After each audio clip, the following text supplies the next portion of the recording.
Good morning, ladies and gentlemen, and welcome to Standing Alone, which is the Richard Glossip case, in which we will be reviewing whether Richard Glossip's case is a robbery gone bad, or is it a revenge killing?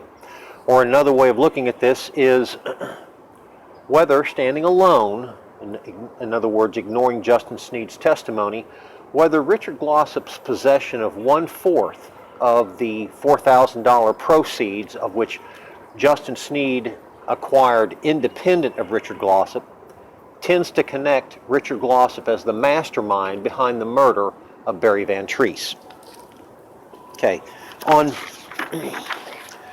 January the 7th, 1997, the body of Barry Van Treese, the owner of the Best Budget Inn, was discovered in room 102 of the Best Budget Inn in Oklahoma City.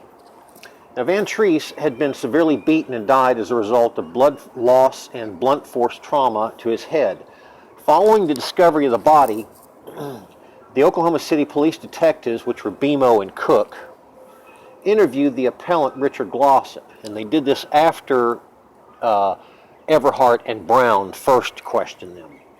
Who was a manager, Richard Glossip was the manager of the Best Budget Inn, and they also interviewed Justin Sneed, who was charged as a co-defendant in this case, and who worked for the appellant as a maintenance man in exchange for a free room at the motel.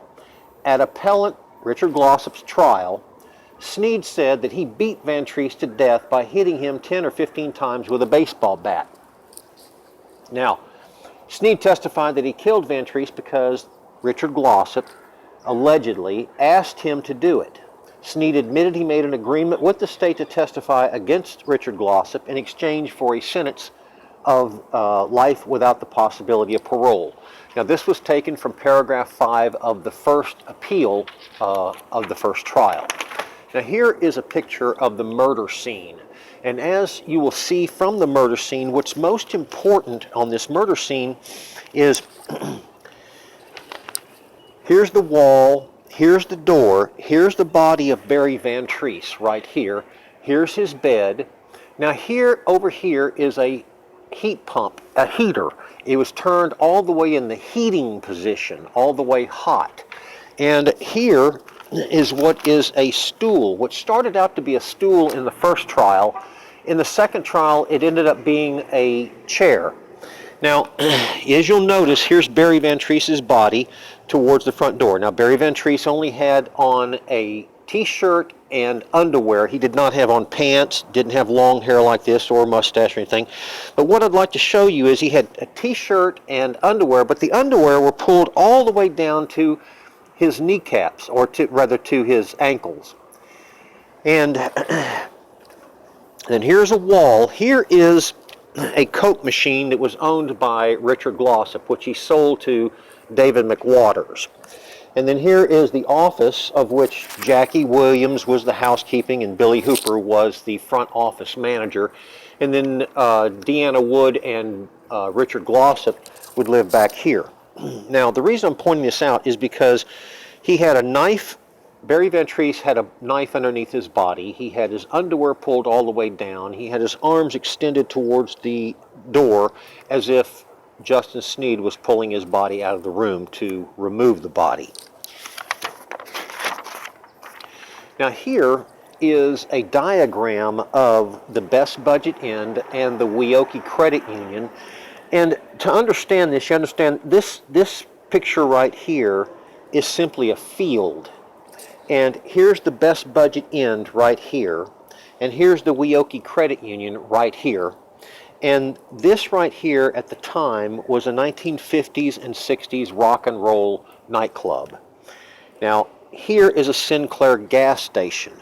And so what I'd like to point out in all of this is, here's the Weoki Credit Union, here's the cameras up here and over here, and then there's an ATM over here, and there's an ATM in the front. Now, there were cameras for this nightclub right here, but those cameras were pointed looking into the parking lot, so they didn't catch anything. Then there were also cameras mounted right here at the Sinclair gas station. Now, here, where this X is room 102, where Barry Van Treese was murdered.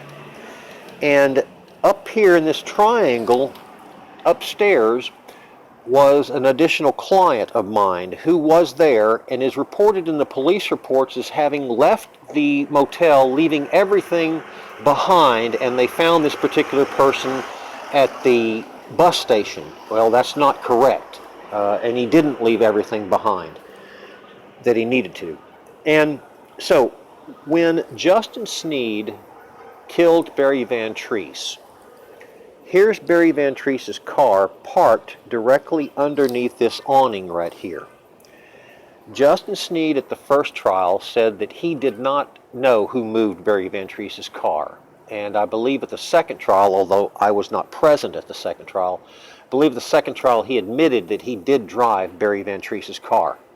And so he pulls the car past, and now remember, when you follow this, you notice that Justin Sneed is following all of the traffic signals and all of the traffic controls, trying not to cause any attention to himself, driving between the lines and even parking between the lines. And so he pulls out of here and he follows all the way past these two cameras right here at the Sinclair gas station. And he pulls out onto, which would be Council Road right here, Council Road, and it has a divider. So he drove down Council Road this way and then turned around and came all the way back, all the way up to this light at Reno. Now at the light at Reno, when he turns left, there is what I'd call a ditch, a large ditch here. But he drives all the way down Reno, and he goes past the McDonald's, past the field. This is a field right here. Goes all the way past Reno, and he goes past the Weoki Credit Union, and then comes back and turns around, and then comes into the Weoki, but he turns to the left, avoiding the cameras at the ATM, at both ATMs, avoiding them and coming around here to the left. And then what he does is he swings to the right, and then he swings to the left, and he parks directly within the lines, like I imagine he's instructed to. But he parks next to other vehicles which are repossessions by the bank.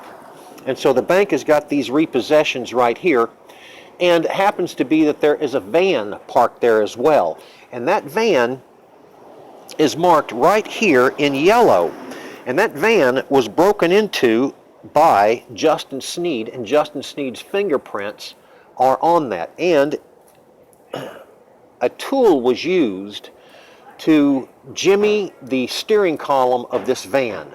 The scratch marks on that tool are consistent, or the scratch marks caused by that tool, are consistent with the very same scratch marks that were found at the trunk and the lip of Barry Van Treese's car.